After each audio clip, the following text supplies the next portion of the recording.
एक जंगल में कुछ चूहा व केकड़ा था। यदि इनके कुल सिर का मतलब कुल जानवर, क्योंकि सबके एक ही सिर होते हैं, तो कुल जानवर हमारे पास 30 दे रखे हैं और कुल पैरों की संख्या 140 है। तो चलो देखते हैं भैया, हमारे पास चूहे के पैर कितने होते हैं? सर 4 होते हैं। केकड़े के देखो नहीं जानते हैं, तो कोष्टक में लिखा हुआ है 8 पैर वाला। क्या मैं इसको 4 + 4 लिख सकता हूं ना भैया? लिख सकता हूं ना? ठीक है भाई। ऐसा क्यों लिख रहा हूं? क्योंकि 4 4 कॉमन है। हमारे पास कुल जानवर 30 है। कुल जानवर कैसे? कुल सिर 30 है तो कुल जानवर भी तो 30 ही होंगे। तो देखो 4 4 पैर तो सबके होंगे, चाहे जानवर कोई भी हो। तो हमारे पास 30 जानवर है, तो टोटल पैर 120 हो गए भैया। जबकि टोटल पैर हमारे पास कितने दे रखे हैं? 140। 120 हो गए, तो अभी बचे कितने हैं सर? 20 बचे हैं। और देखो हमारे पास अभी भी कौन बचा हुआ है? केकड़ा। कितना बचा हुआ है? 4। तो जो बचा रहे ना, उसी का भाग दे दो, उसी की संख्या आ जाएगी। तो 20 में अगर हम 4 का भाग देते हैं, 5 बार जाएगा। और किसकी संख्या आ जाएगी भैया? केकड़ों की संख्या आ जाएगी। अगर हमें चूहे निकालने हो तो भैया, तो हमें पता है कुल जानवरों की संख्या 30 है, उसमें से 5 केकड़े हैं, तो बाकी के चूहे कितने बचेंगे सर? 25 बचेंगे। अब बताओ 25 कौन से ऑप्शन में है? डी में है। तो हमारा आंसर क्या हो जाएगा? ऑप्शन डी हो जाएगा भैया। ठीक है, चलो ऐसा ही एक और सवाल लेते हैं, देंगे भाई। तो शेर और तोते की बात करें तो हम सभी जानते हैं कि तोते के कितने पैर होते हैं सर? 2 होते हैं। शेर के कितने होते हैं? 4 होते हैं। क्या मैं इसको 2 + 2 लिख सकता हूं क्या भैया?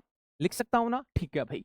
अब हमारे पास कुल जानवर 50 है, तो हमने यहां देखा चाहे तोता हो चाहे शेर हो, दो दो पैर तो बोलो सबके होंगे ना भाई। किसी भी वैरायटी का जानवर हो, 2 पैर तो होंगे ही होंगे। तो हमारे पास 50 जानवर है, तो 2 पैर तो सबके होंगे ही होंगे। तो हमारे पास बोलो कितने पैर हो गए? 100। जबकि प्रश्न में हमारे पास टोटल पैर कितने दे रखे? 140। अभी भी हमारे पास कितने पैर बचे हुए हैं सर? 40 बचे हुए हैं। हमने दो दो पैर ले लिए। अब बताओ हमारे पास एक्स्ट्रा क्या बचा हुआ है? तो आप बोलोगे सर हमारे पास शेर बचा हुआ है और कितने पैर बचे हुए हैं? 2। तो जो बचा है उसका भाग दे दो, उसी की संख्या आ जाएगी। तो हमारे पास यहां संख्या 20 आई है। और कौन बचा था? शेर। तो हमारे पास शेरों की संख्या निकल कर आ गई कि भाई हमारे पास शेर कितने होंगे? 20 होंगे। जब कुल जानवर 50 है, उसमें से 20 शेर है, तो बाकी के बचे हुए क्या होंगे सर? तोते होंगे। तो बोलो तोतों की संख्या कितनी आ गई सर? 30 आ गई। हमसे प्रश्न में पूछा क्या गया था? तोतों की संख्या। तो बोलो हमारा आंसर क्या आ जाएगा? 30 आ जाएगा। चलो ऐसा ही एक और सवाल देख, तीसरा सवाल। सवाल किसी भी पैटर्न का हो, हमारा ये तरीका चेंज नहीं होगा। चलो देखो भाई, एक घर में कुछ गाय भी थी और बकरी भी थी। गाय 6 रोटी खाती है, बकरी 4 रोटी खाती है भैया। तो गाय हमारी 6 रोटी खा रही है, बकरी 4 खा रही है, तो 4 बकरी खा रही है। गाय को मैं ऐसे लिख सकता हूं, देखो 4 4 तो कॉमन हो जाएगा। और कितनी एक्स्ट्रा हो जाएगी रोटियां सर? 2 और हो जाएगी। ठीक है भैया।